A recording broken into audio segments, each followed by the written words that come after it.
a year and a half ago when we did the values conference, I think our office just jumped in with both feet. We were so excited because we've been really living a values-based existence for years, and this was a way that we could contribute to codifying those shared values at the system level. It's me saying, here's how I'm going to hold myself accountable, here's what I'm going to live by.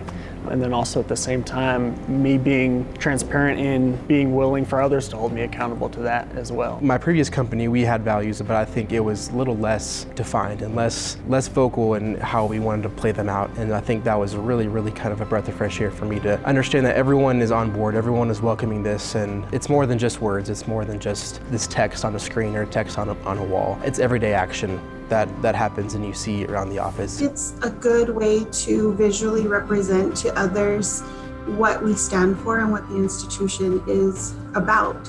Especially as auditors, you know, we're not always the nice guy that people look forward to seeing. So I think having that present and being open about it and having it visible for people, I think helps to say, okay, they're people too, you know. When people really embrace this, realizing that it's not something that just a handful of people jotted down and said, these are the values you will live by, but when it's been something that was a grassroots effort that occurred de novo and everybody had input on it, I really do believe that when people embrace those values with an approach that is consistent, with an approach that is comprehensive throughout the system, I believe that it really does make our work environment better. Every couple of weeks, whenever we have our staff meeting, we have several things on the agenda that are really not designed around audit, they're really designed around people. We have a time to share guns up where, you know, if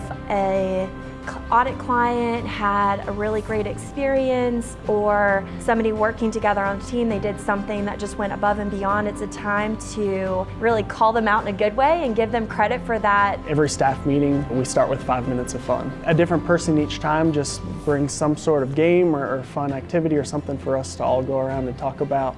It takes us outside of work talk to where we can build that community. Part of the agenda is always an update on the values, and so we talk about what is going on there, especially through the pandemic and everything that happened. It really has helped us to feel engaged and connected with everybody over there. I was diagnosed with cancer in 2015. Day one, I get a bouquet of flowers that all it said was, God's got this, we've got you. That spoke volumes of the fact that my office, my team, we put people first. We put our community first. They rallied around me. They walked with me for 2 years through this journey. And so that's what the values mean to me is we treat each other with respect, but we also treat each other like family. We spend more waking hours at work during the week than we do at home, most people. And so we have become like a family. And so demonstrating that support wasn't something that we had to think about doing. It was just very natural. It's just what we do. This is how we support those around us. This is how we adhere to strong moral principles. This is how we grow together to achieve mutual success. This is how we live our shared values.